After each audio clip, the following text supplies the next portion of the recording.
chán.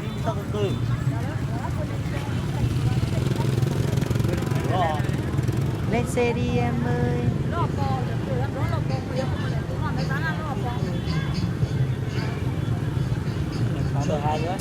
Còn mẹ thằng con chó lợn này. Phát đéo gì? Ta làm con đéo. Quạch. Mày ăn đéo rồi rồi.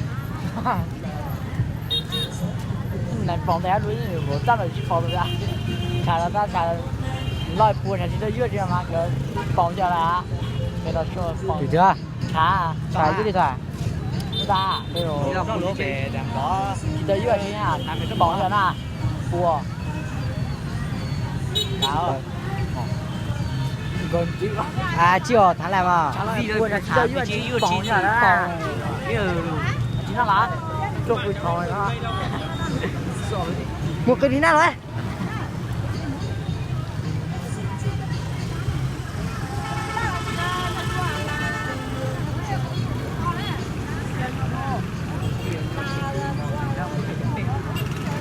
Đỏ váy lù. Mùng 2 tháng 9. Nó tắt đường. Ra tắt đường.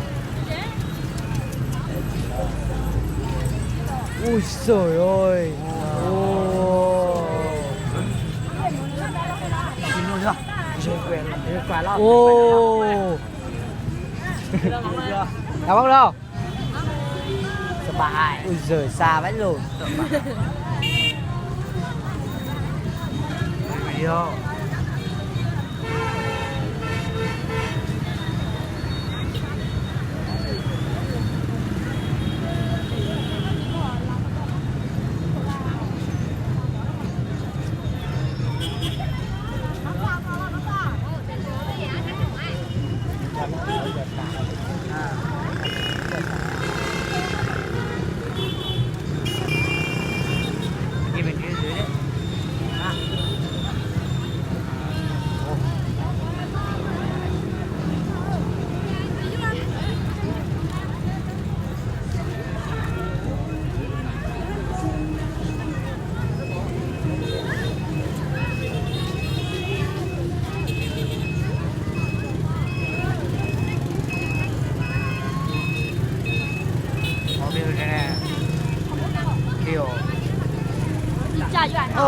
Con kia là sao bị thế này?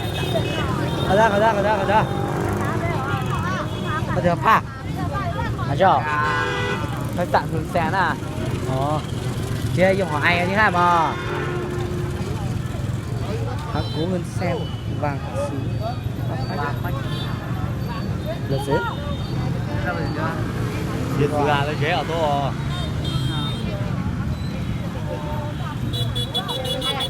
Bắp bách. Tôi cũng sợ ra cũng rất bề để chip phải ra thế là. Là xứ à thì thế. Dễ nè. Bắp bách.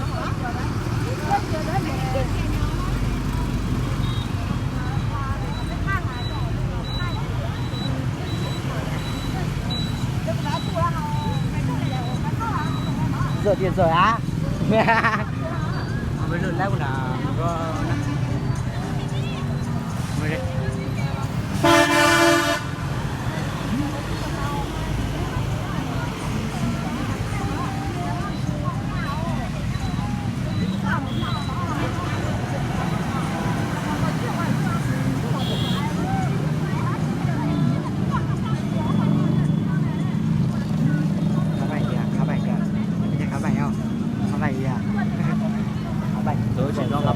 Phụ thuộc vào các bạn hả?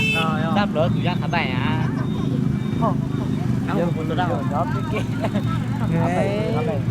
Nhóm bên kia. Ủa thì chỉ còn tốt rồi mà không thế à? Và hai thứ cũng có thứ chưa? Tại vì lửa rất từ vừa ra trở lại trở.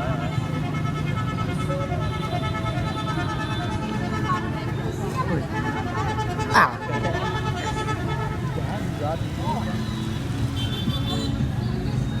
Rất là toái. Được chưa? Đó, chị em rất là thích.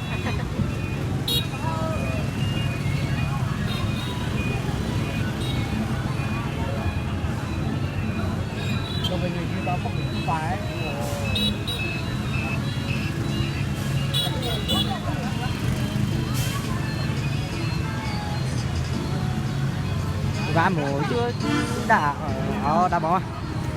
Đúng ra. Đá bóng đi. Túi rồi lo, cái vái cho túi giang cơ. Chơi không? Hả? Chơi không? Bây giờ tao có tiền đâu. Thế là một chút đá nhà.